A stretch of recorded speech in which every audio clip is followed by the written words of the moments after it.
what's your take on the meeting? Well, I'm delighted that they had this meeting and that it took place yesterday, because I've only been asked about it since the summer. So I'm glad that it finally took place.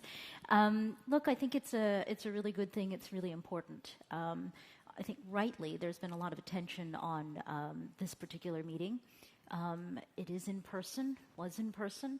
And I was just looking at the pictures this morning and observing that the body language is very powerful from the photos of the two leaders greeting each other, standing together. You can see that there is a familiarity between them, a comfort between them in terms of relating to each other. And I think that that's a really powerful signal to the rest of the world in terms of two leaders who are capable of managing a tremendously complex relationship.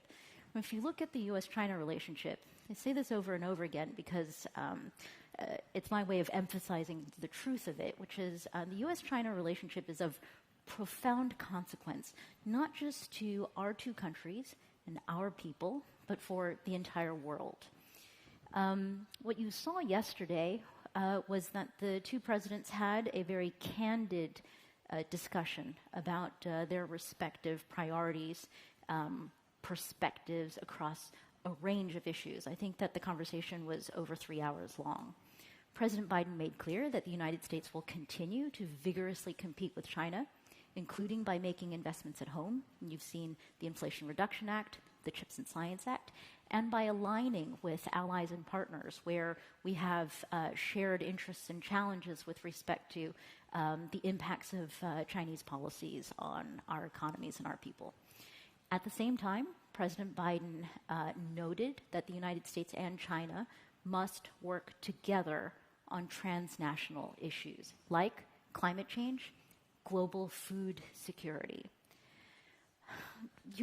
Trade didn't seem to come up. Well, it did. Right. It did. I mean, I think that you have to know the words to look for.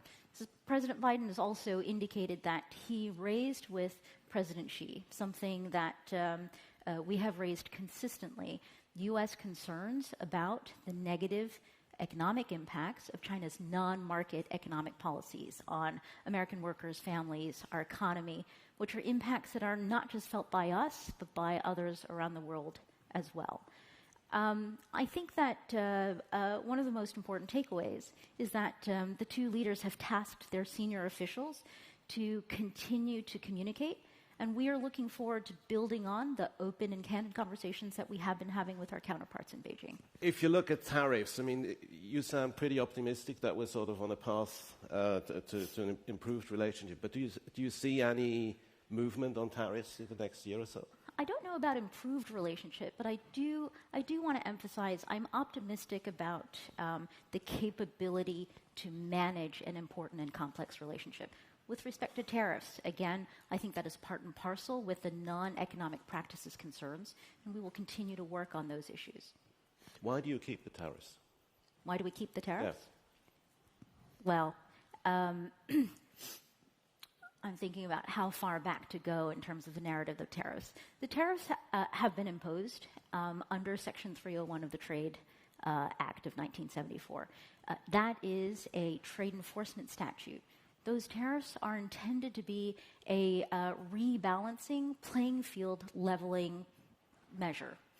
If you recall, the tariffs that were imposed were at the conclusion of a lengthy investigation into Chinese intellectual property rights abuses and forced tech transfer practices. Challenges that not just the American economy and our stakeholders have experienced in doing business with China, engaging with the Chinese economy, but frankly, I think everyone understands and has experienced to be a considerable challenge. So those tariffs remain in place because the underlying issues are still there.